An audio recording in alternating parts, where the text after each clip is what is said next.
नमस्कार दोस्तों, teaching school YouTube channel में आप सभी का स्वागत करते हैं।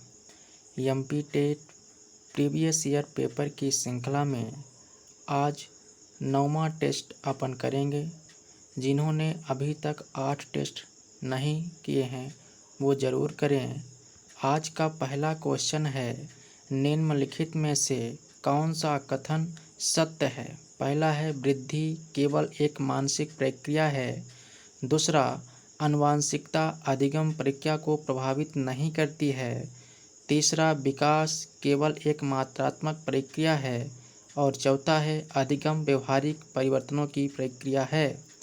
दोस्तों, इसमें सत्य कथन आपको बताना है, तो सही उत्तर है ऑप्शन नंबर चौथा, अधिगम व्यवहारिक परिवर्तनों की प्रक्रिया है। ऑप्शन नंबर 4 सही उत्तर। अगला क्वेश्चन नंबर दूसरा, मूल मिनेसोटा मल्टीफैसिक पर्सनालिटी इन्वेंटरी में कितने नैदानिक पैमाने थे। पहला है 9, दूसरा है 11, तीसरा है 10, चौथा है 12। तो दोस्तों सही उत्तर है ऑप्शन नंबर तीसरा 10। अगला क्वेश्चन नंबर तीसरा, कौन सा एक शिक्षण का मनोवैज्ञानिक सिद्धांत नहीं है। पहला है, जो जात से अज्ञात की ओर बढ़ता है। दूसरा, जो सरल से कठिन की ओर बढ़ता है। तीसरा, जो जटिल से सरल की ओर बढ़ता है। और चौथा, जो स्थूल से सूक्ष्म की ओर बढ़ता है। दोस्तों आपको बताना है जो सिद्धांत नहीं है, तो सही उत्तर होगा ऑप्शन नंबर तीसरा, जो जटिल से सरल की ओर बढ़ता है। यह शिक्षण सिद्धांत नहीं है। अगला क्वेश्चन नंबर चौथा, समावेशी शिक्षा वर्तमान में डैश आधारित दृष्टिकोण के आधार पर शिक्षा की एक रणनीति है। पहला है सहानुभूति, दूसरा है दान, तीसरा है उदासीनता और चौथा है अधिकार। दोस्तों सही उत्तर है ऑप्शन नंबर चौथा, अधिकार। अगला क्वेश्चन नंबर 5वां, लिंग स्कीमा यानी जेंडर स्कीमा सिद्धांत डैश के अनुसार प्रस्तुत किया गया था। किसने प्रस्तुत किया था। पहला है जीन पियाजे, दूसरा है कोहलबर्ग, तीसरा है एरिक्सन और चौथा है सांडा बेम। तो दोस्तों केवल स्कीमा पूछता तो क्या था, जीन पियाजे, लेकिन यहाँ पर बोल रहा है लिंग स्कीमा यानी जेंडर स्कीमा की बात कर रहा है। तो हमारा सही उत्तर होगा ऑप्शन नंबर चौथा, सांडा बेम।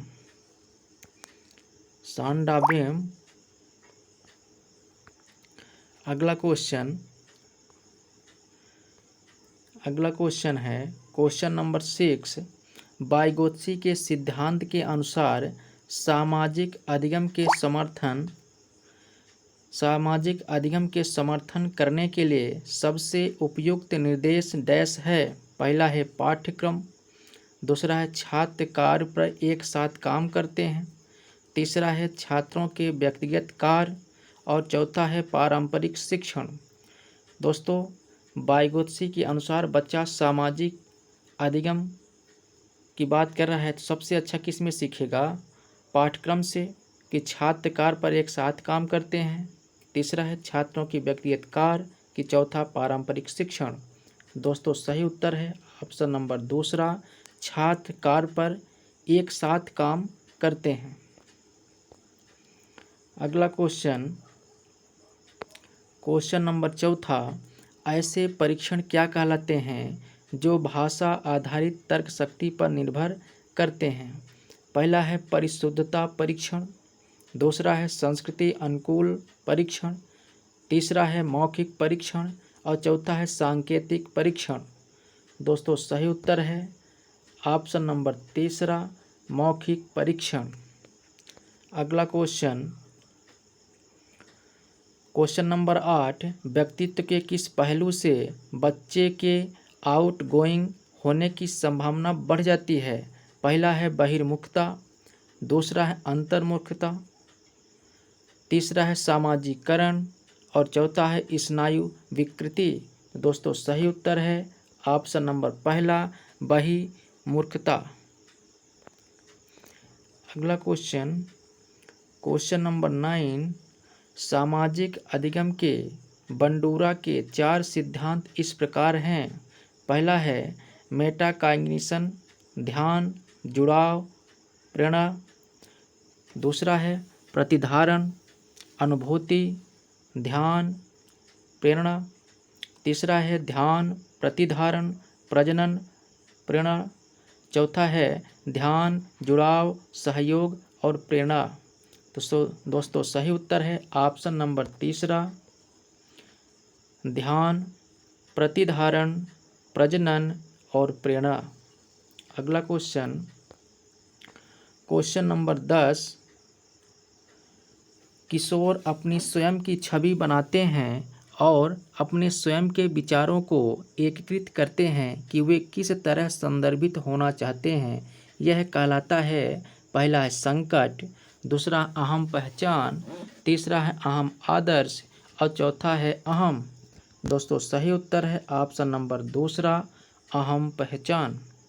अगला क्वेश्चन, क्वेश्चन नंबर 11, भावनाओं की अभिव्यक्ति को नियंत्रित करना बच्चा किस आयु में सीखता है? पहला है किशोरावस्था, दूसरा है जन्म से 2 वर्ष तक, तीसरा है पश्च बाल्यावस्था और चौथा है प्रारंभिक बाल्यावस्था।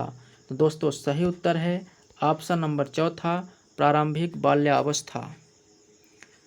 अगला क्वेश्चन, क्वेश्चन नंबर 12, निम्नलिखित में से कौन सा सिद्धांत व्यवहार और संज्ञानात्मक अधिगम सिद्धांतों के बीच एक सेतु का काम करता है? पहला है मानवतावादी सिद्धांत, दूसरा है संज्ञानात्मक विकास सिद्धांत, तीसरा है सामाजिक अधिगम सिद्धांत और चौथा है अस्तित्व सिद्धांत। दोस्तों सही उत्तर है ऑप्शन नंबर तीसरा, सामाजिक अधिगम सिद्धांत। अगला क्वेश्चन, क्वेश्चन नंबर 13, इनमें से कौन सा कथन योग्यता और क्षमता के संदर्भ में सत्य है? पहला है कुछ करने के लिए योग्यता एक जन्मजात संभावना कार्यक्षमता है, दूसरा योग्यता एक विकसित ज्ञान है, तीसरा क्षमता एक योग्यता का एक हिस्सा है और चौथा कुछ करने के लिए क्षमता एक जन्मजात संभावना कार्यक्षमता है। दोस्तों सही उत्तर है ऑप्शन नंबर पहला, कुछ करने के लिए योग्यता एक जन्मजात संभावना कार्यक्षमता है। अगला क्वेश्चन, क्वेश्चन नंबर 14, कौन सा आरेख दर्शाता है कि शुरुआती वर्षों के दौरान शिक्षा में निवेश का रिटर्न अधिकतम है? पहला है हैकमैन, दूसरा है विस्कॉन्सिन, तीसरा है हरलॉक और चौथा है यौनता। तो सही उत्तर है ऑप्शन नंबर पहला, हैकमैन। अगला क्वेश्चन, क्वेश्चन नंबर 15, किसने IQ पद को प्रतिपादित किया? पहला है टर्मन, दूसरा है गैल्टन, तीसरा है बिनेट और चौथा है गिलफोर्ड। दोस्तों सही उत्तर है ऑप्शन नंबर पहला, टर्मन। अगला क्वेश्चन, क्वेश्चन नंबर 16, वह मनोवैज्ञानिक जिसने पता लगाया कि बच्चों के वास्तविकता की धारणा वयस्कों से नहीं सीखी जाती है लेकिन इसका निर्माण किया जाता है, वे हैं पहला जीन पियाजे, दूसरा है BF स्किनर, चौथा है अर्नाल्ड गेसेल और चौथा है हॉवर्ड गार्डनर। तो दोस्तों सही उत्तर है ऑप्शन नंबर पहला, जीन पियाजे। अगला क्वेश्चन, क्वेश्चन नंबर 17, किस अवस्था में बच्चे तर्क करना शुरू करते हैं? पहला है किशोरावस्था, दूसरा है उत्तर बाल्यावस्था, तीसरा है शैशवावस्था और चौथा है पूर्व बाल्यावस्था। दोस्तों सही उत्तर है ऑप्शन नंबर दूसरा उत्तर बाल्यावस्था।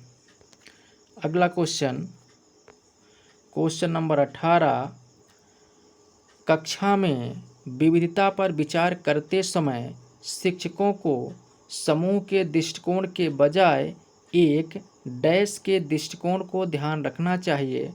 पहला है समूह कारक, दूसरा है अभिमत, तीसरा है छात्र और चौथा है व्यक्तिगत। तो दोस्तों सही उत्तर है ऑप्शन नंबर चौथा व्यक्तिगत। अगला क्वेश्चन नंबर 19, निम्नलिखित में से क्या संकेतन मेटाकॉग्निशन का एक पहलू नहीं है। पहला है चेतना में लाना, दूसरा है संज्ञानात्मक रणनीतियों को संशोधित करना, तीसरा है संज्ञानात्मक रणनीतियों को योजना बनाना और चौथा है संज्ञानात्मक रणनीतियों की निगरानी करना।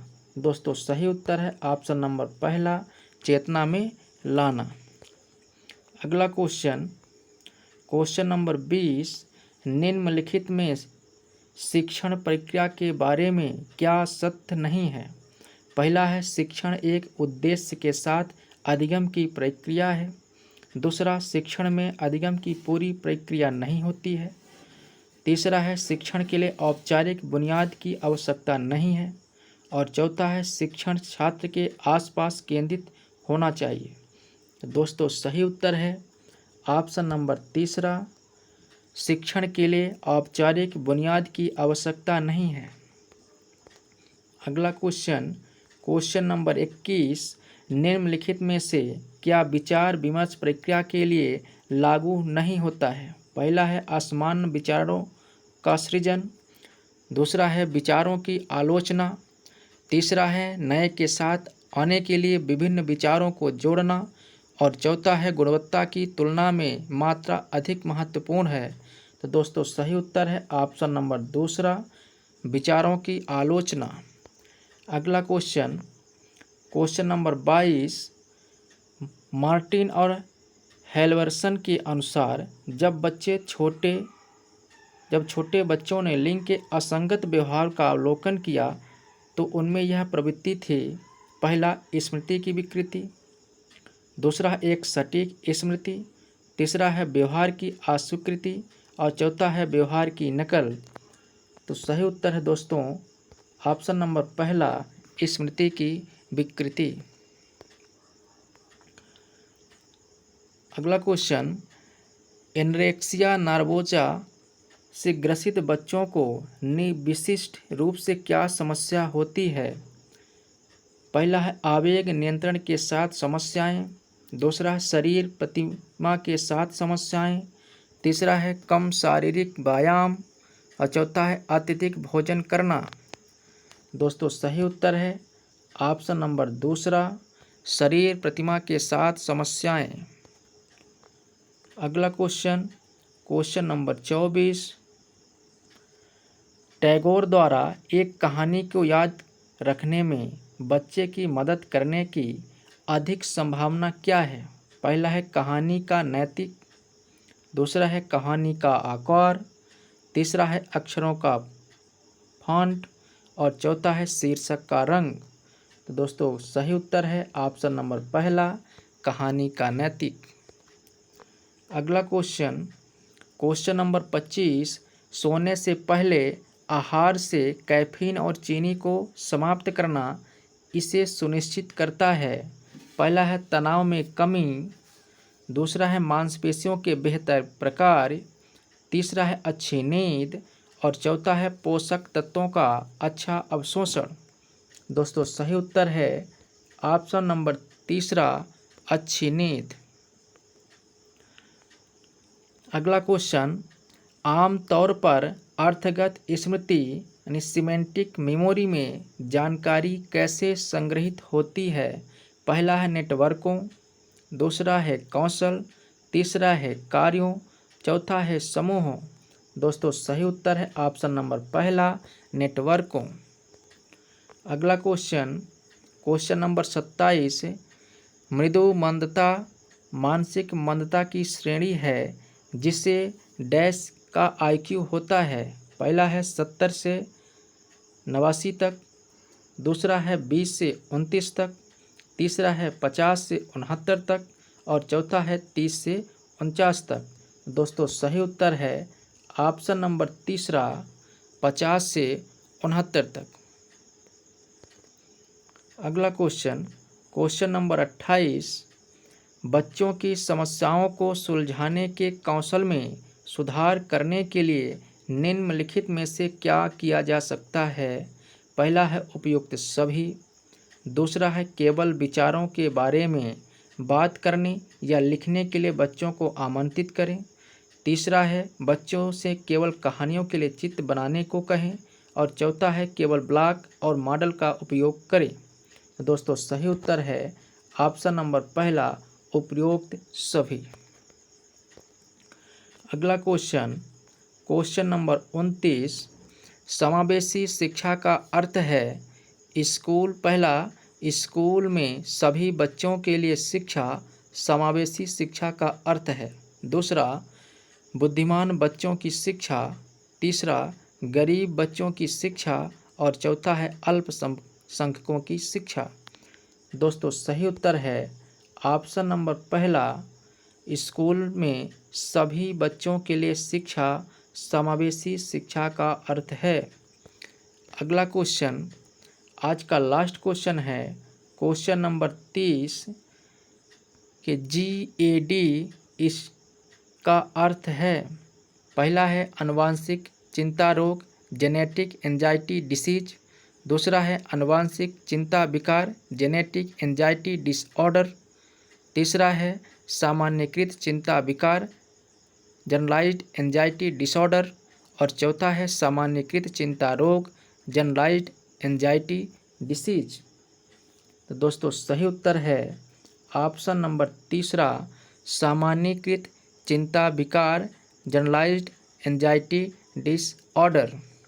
तो धन्यवाद दोस्तों, अगर हमारा यह वीडियो आपको अच्छा लगा हो तो चैनल को लाइक करें, शेयर करें और सब्सक्राइब करना ना भूलें। आपको बहुत बहुत धन्यवाद। शुभ संध्या।